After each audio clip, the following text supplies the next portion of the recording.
বিশ্ব ভাঙে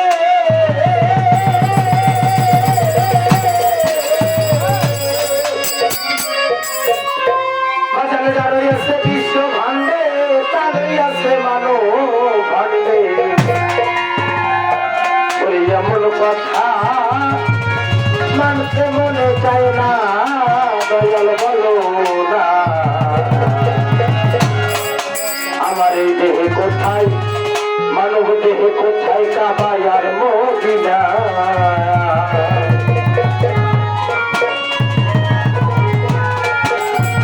মানব দেহে কোথায় কাবায় আর মদিনা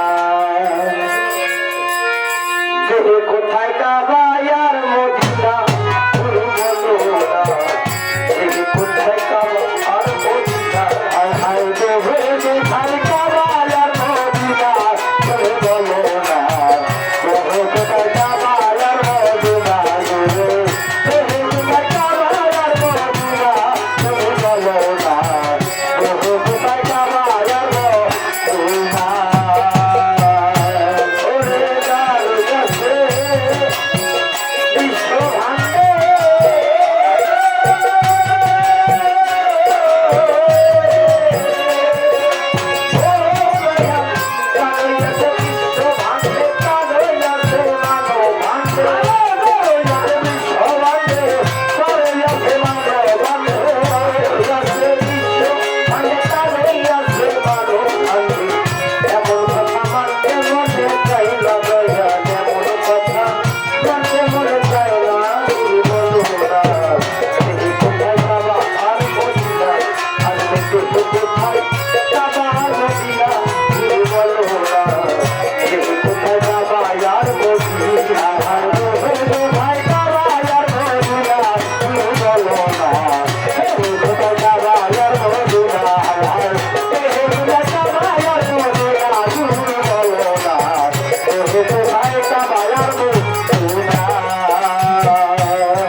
ইব্রাহিমের পাথর দেখাও এই মানুষের ভিতর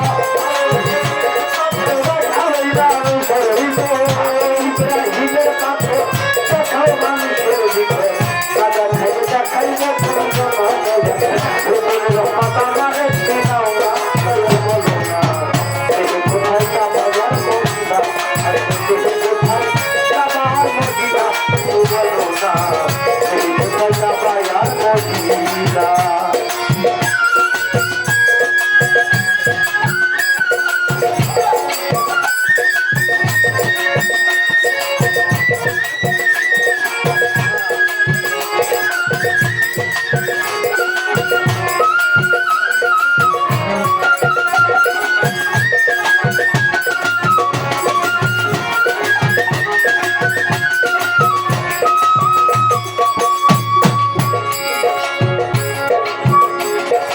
পাই ধরে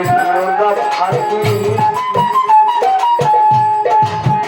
এতে করে কোন জায়গাটা জান্নাতুল বাকি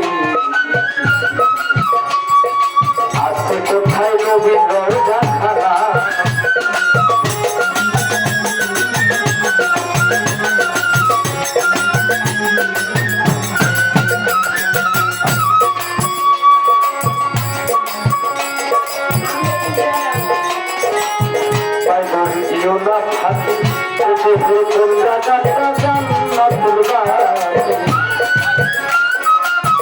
আছে কোথায় নবীর রওজা খানা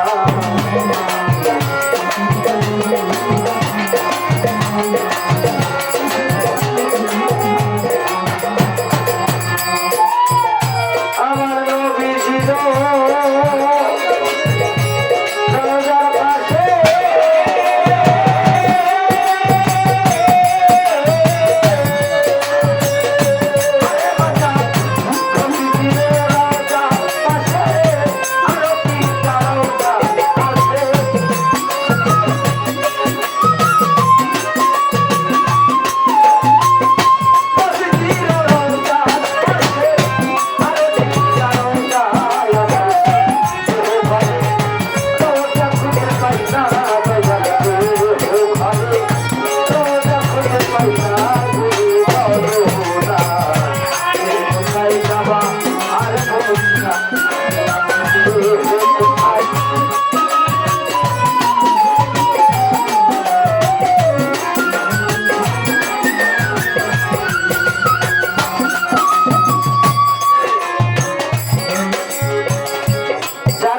বিশ্ব ভান্ডে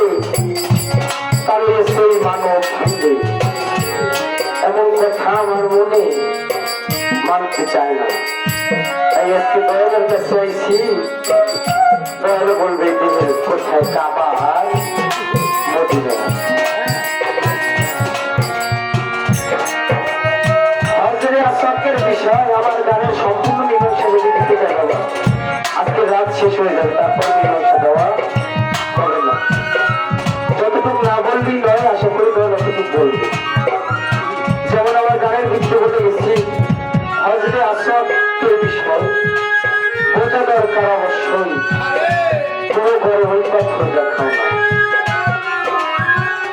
হযরত আসক পাথর বলতে বুঝে বাবা মদিনাতুল কুবরা একটি পাথর আছে এর নাম হযরত আসক পাথর শরীয়তের আইনে এটা চুম্বন করলে যে পাপ মোচন হয়ে যায় আমার মতো মানুষের তার মক্কায় যাওয়ার মতো তৌফিক নাই আছে আপনার আমার কারণে নাই মক্কায় যাওয়ার সেটি যদি ভাবেই হয়ে যে আসর পাথরটা যদি আজকে তৈরি করে পায় ওই জায়গায় চুম্বন করলে তার পাপটা মোচন হয়ে যায় আর আমার রোজায় যাওয়া যায় তারপর বলছি পায়দারি দিও না ফাঁকি এদেশের কোন জায়গাটা জান্নাতুল বাকি আসে কোথায় আমার নবীর রওজা খানা আমার নবীর রওজা ওই দেহের ভিতরে নাকি আছে আমার নবীর রওজা হযরত আসকের বিষয় এই দুইটা কথা আর আমার নবীজির রওজার পাশে যে আরো তিনটা রওজা আছে এই তিনটা কথা বাবা আপনি মীমাংসা দিলেন